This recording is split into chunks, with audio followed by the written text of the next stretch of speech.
Here we go. This is definitely take one.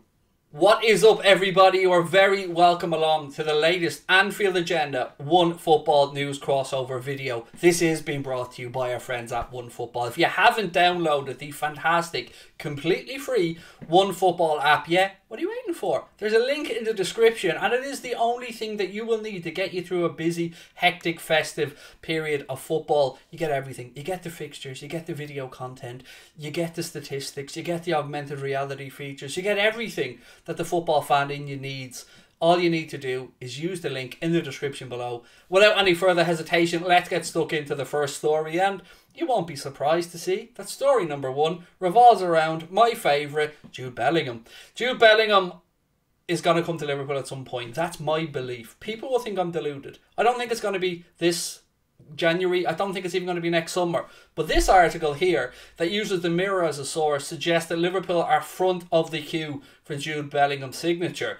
I think it might take another season, to be honest with you. I think it might take Liverpool till the following summer to finally get everything in place to get a transfer of the size of Jude Bellingham over the line. Because we've got to keep a couple of things in mind here. Firstly, he doesn't have a buyout clause. Erling Haaland has a buyout clause. Everybody knows what it would take to get him out of his Borussia Dortmund contract.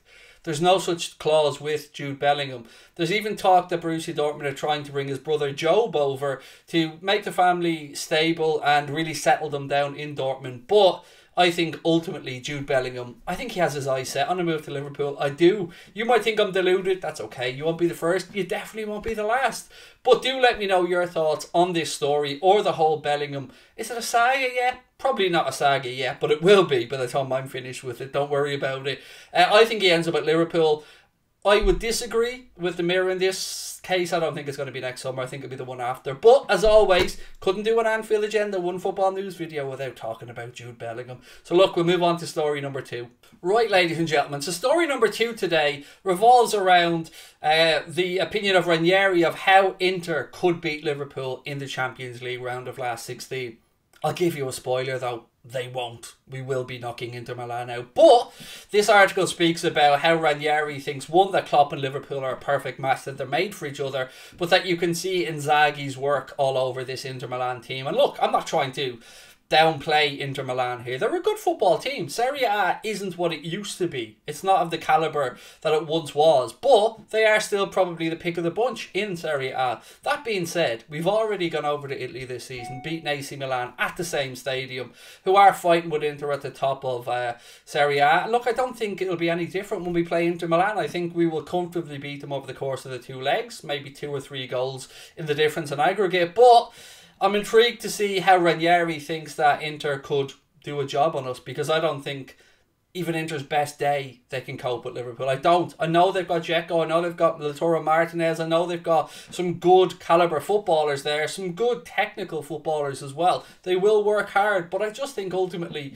no matter what Ranieri says, no matter what Inzaghi can do, ultimately we will just have too much for them, and I think that we will get the job done. I didn't mention Barella as well as another very good player there at Inter. So look, I think Liverpool will comfortably dispose of Inter Milan over 2 legs. I've been inundated with messages from Italian football fans telling me how dismissive I'm being. I'm just being honest. If I thought that it was going to be tricky, I would genuinely come out and say it. But nothing I've seen of Serie A or Inter Milan gives me too much cause for concern here. And another thing, just a little reminder on this as well, while we're talking about the Champions League in the last 16, there is no away goals to contend with this season for any team. So keep that in as well. But look, let me know your thoughts. Can Inter Milan knock Liverpool out? How do they go about doing it? Let me know in the comment section below. The next story up today, my friends, is one that I don't even want to read out, but I have to. And it is that La Liga giants Real Madrid are interested in bringing Michael Edwards over to the Bernabeu. Yeah, there could be some truth to this, you know. So look, we know Michael Edwards is leaving Liverpool Football Club at the end of the season. We know that Julian Ward will step up to be his replacement as sporting director, having worked alongside Michael Edwards in preparation for the job.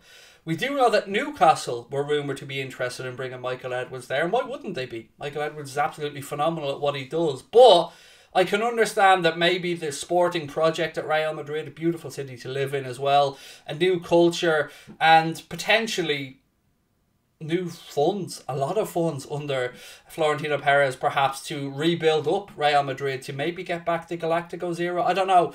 It would be a difficult job because Real Madrid, while they are very, very good and do have some great young players, they're a little bit of a drop down in comparison to the Real Madrid Galacticos of years gone by with Zidane and Figo and Raul and all these amazing players. But they will worry me a lot more if they get Michael Edwards through the door. So look, it's not surprising to me that Michael Edwards has been linked to these top jobs around the world, and I'm sure he could bring his talents to another sport if that was the case. But if Florentino Perez does get his way and bring Michael Edwards across there, Europe better sit up and take notice, because we know how good Michael Edwards is in his job, and I've no doubts that he'll carry that on to wherever his next position might be. I hope personally that it isn't at Real Madrid, being somebody who's more Barcelona minded when it comes to Spanish football. But hey, look, we'll wait and see what happens. What do you think? Is Michael Edwards going to end up at Real Madrid, or will he maybe move into another sport? Because as I said, his talents, his acumen, I think he could easily do it in another sport. But look,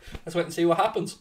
So the next story, ladies and gentlemen, is one that if you don't laugh at, you'll probably just scream at. And it is the fact that Mohamed Salah has been omitted from the FIFPro World 11.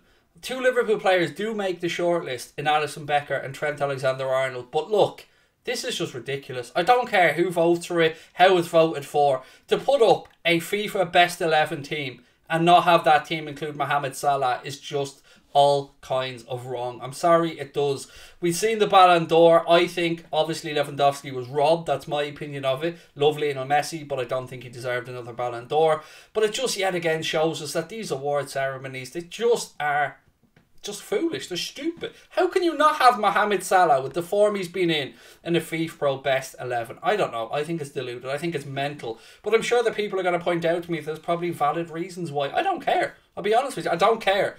Mohamed Salah right now is in the best 11 in world football. End of conversation. And if he isn't put into this team, then look, shame on them. Fool me for being so blunt about it. But look, I love Mohamed Salah. And to me, he is in the top 3 or 4 players in the world.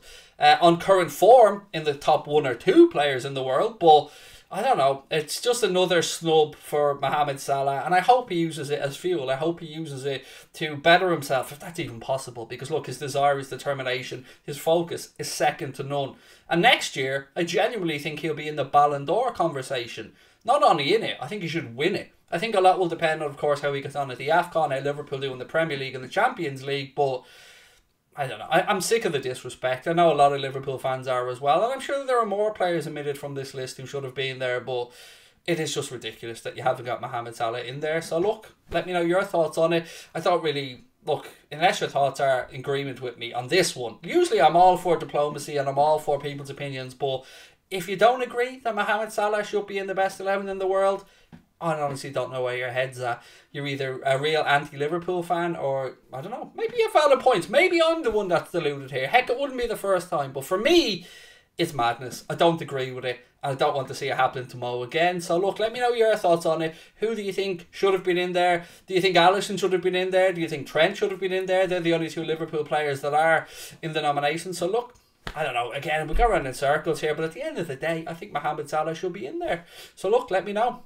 Just a reminder, you can find all of these stories and so many more in the fantastic OneFootball app. The link to download the app, you can get it anywhere. Just go to the App Store. But if you use our link in the description of the stream, that will bring you directly over. And it's a tracking link that will let the friends at OneFootball know that we sent you their way, which helps us in any future partnerships with OneFootball. And look, who wouldn't want to be in partnership with OneFootball? As I keep saying, best football app out there, bar none.